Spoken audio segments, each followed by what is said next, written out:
मित्रों नमस्कार। शिखरवाणी यूट्यूब संस्करण में आपका स्वागत है। इसमें हम एक खास महत्व के मुद्दे की चीरफाड़ करते हैं। आज का हमारा मुद्दा है 7 महीने से चल रहा किसान आंदोलन क्या आसमान से गिरकर खजूर पर अटक गया है या अभी भी इसमें कोई दम है। शीर्षक है किसान आंदोलन और कृषि मंत्री तोमर पर विश्वास। 7 महीने पुरानी उस घटना को हम जब याद करते हैं तो सहसा एक पत्रकार के नाते ये विचार आता है कि इतना बड़ा आंदोलन किसानों के समर्थन में पहले कभी हुआ होगा क्या। लेकिन जो ही हरियाणा के बॉर्डर पर उन्हें रोकने का प्रयास किया गया, वाटर कैनन और आंसू गैस के गोले छोड़े गए, तब किसानों का यह आंदोलन जो पंजाब से शुरू हुआ था पूरे देश के किसानों का आंदोलन बनता हुआ दिखाई दिया। जब हम किसान आंदोलन की बात कहते हैं तो हमें ये याद करना होगा कि 3 कृषि सुधार के जो बिल केंद्र की मोदी सरकार लेकर आई थी उसका विरोध प्रकट करने के लिए ये आंदोलन पंजाब से शुरू हुआ था। कहा जाता है कि पंजाब के बिचौलिए, आढ़तिये और कांग्रेस की वहाँ की सरकार इस आंदोलनकारियों को हवा दे रही थी। लेकिन जो ही ये विषय आया कि इससे किसानों का हित और अहित जुड़ा हुआ है तो ये आंदोलन राष्ट्रव्यापी होता हुआ दिखाई दिया। दिल्ली बॉर्डर पर जब किसानों का जमावड़ा हुआ, चारों तरफ से दिल्ली को घेर लिया गया, तो समाचारों की सुर्खियां किसान आंदोलन के लिए सबसे बड़ी सुर्खियां बनती चली गई। परिणाम ये हुआ कि सरकार ने 1, 2, 10 और 11 दौर की बातचीत की, लेकिन परिणाम ढाक के 3 पात रहे। सरकार ने कुछ मांगों को जो जल्दी मांग लेने वाली थी उन्हें मान लिया, लेकिन किसान आंदोलन के प्रवक्ता और नेता केवल इसी बात पर डटे रहे कि सबसे पहले जो सुधार के 3 बिल आए हैं उन्हें वापस लिया जाए और एमएसपी पर कानून बनाकर अनिवार्यता लागू की जाए ताकि किसान का उत्पाद एमएसपी से कम दामों पर नहीं खरीदा जा सके। कई बार ये मांगें ऐसी लगती हैं कि क्या सरकार को इन्हें स्वीकार कर लेना चाहिए, लेकिन जब इसकी समीक्षा करते हैं तब पता चलता है कि खरीदी और व्यापार पर कोई कानूनी प्रतिबंध लगाया जाना अभी तक की परंपरा में नहीं रहा है। जहाँ तक 3 कृषि सुधार बिलों का प्रश्न है तो संसद में कृषि मंत्री नरेंद्र सिंह तोमर ने समूचे विपक्ष की ये कहकर हवा निकाल दी थी कि आपके पास उन बिलों के अंदर बनाए गए प्रावधानों की कोई कमी है तो हमें बताएं, और विपक्ष जो है वो बगले झाँकता हुआ दिखाई दिया। यही बात लब्बो-लुबाब के रूप में सामने आई कि किसान नेता जो अपने आप को किसानों का मुख्य प्रतिनिधि कहते हैं, वे भी आज तक किसान इस कृषि सुधार बिल में हुई किसी भी कमी को रेखांकित नहीं कर पाए। परिणाम निकला कि सरकार अपने रुख पर अडिग हो गई और नेताओं के सामने अपने रुख पर अडिग रहने के अलावा कोई विकल्प नहीं बचा। अब विषय ये होता है कि आंदोलन का औचित्य क्या होता है। आमतौर पर यह माना जाता है कि आंदोलन उसी परिस्थिति में किया जाता है जब सरकार किसी मांग को न मानती हो। ये पहला ऐसा आंदोलन है कि सरकार जिस मांग को मानना चाहती है वह मांग आज तक किसान नेता सरकार के सामने पेश नहीं कर पाए हैं। ये कह देना कि तीनों बिल वापस लिए जाएं, ये किसी भी सरकार के लिए प्रतिष्ठा का प्रश्न होता है। और अब जब शरद पवार जो देश के कृषि मंत्री रहे हैं और वरिष्ठ नेताओं में से एक हैं, उन्होंने ये कहा कि इन बिलों की कुछ कमियों को सुधार करके इन्हें लागू किया जाना चाहिए, तब किसान आंदोलन में लगे हुए विपक्ष और किसान नेताओं की पोल खुल जाती है। ऐसी स्थिति में अब यह आंदोलन ये कहने की स्थिति में आ रहा है कि क्या इस आंदोलन का कोई औचित्य है। यदि हम आंदोलनकारियों के बैकग्राउंड में जाते हैं तो हमें एक बात सामने आएगी।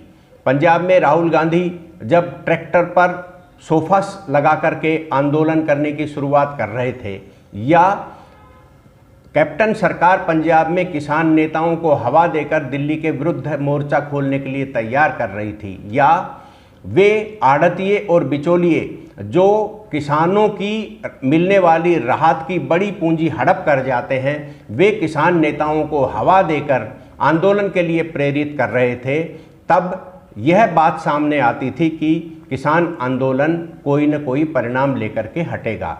लेकिन जब पंजाब के नेता पंजाब के किसान, पंजाब के लोग आंदोलन करते हुए दिल्ली के बॉर्डर पर पहुंचे, तब उसी प्रतिस्पर्धा का यहाँ सामना देखने को मिला जो प्राय होती थी कि किसानों का नेतृत्व उत्तर प्रदेश का टिकैत परिवार करता है या फिर पंजाब के ये आंदोलनकारी। इसी जद्दोजहद और इसी प्रतिस्पर्धा में टिकैत परिवार की ओर से राकेश टिकैत ने गाजीपुर बॉर्डर पर मोर्चा संभाला और एक आंदोलन का आमना सामना हो गया। ये होड़ लग गई कि कौन सा आंदोलन ज़्यादा प्रभावशाली है। आज भी हम ये बात कह सकते हैं कि आंदोलन पूरा का पूरा राकेश टिकैत के इर्द गिर्द घूम रहा है। आप आखिर ये जानना बहुत ज़रूरी है कि ये राकेश टिकैत हैं कौन। महेंद्र सिंह टिकैत के सुपुत्र हैं जो किसानों के एक मान्य और सर्वमान्य नेता हुआ करते थे। वे हुक्का गड़गड़ाते थे, सरकार उनके पास चलकर आती थी और वो मास्टर हरपाल को के पास भेज देते थे बातचीत करने के लिए। ना उन्होंने कभी शर्त रखी, ना कभी उन्होंने मांग की, लेकिन वो प्राय ये कहा करते थे कि किसानों को मंडियों की अंधी गली से निकालकर बाजार के चांदने में लाना चाहिए। और अब जब सरकार बाजार के चांदने में लाने का प्रयास कर रही है, तब उन्हीं महेंद्र सिंह टिकैत का बेटा उन्हें वापस उन्हीं काली गलियों में धकेलने के लिए आंदोलन कर रहा है।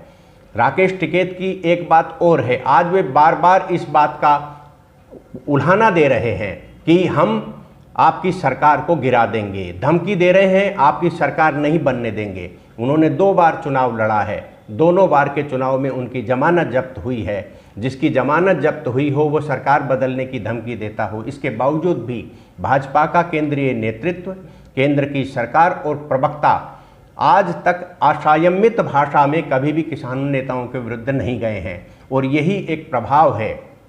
अब आता है नरेंद्र सिंह तोमर का फिर से कृषि मंत्री बने रहना।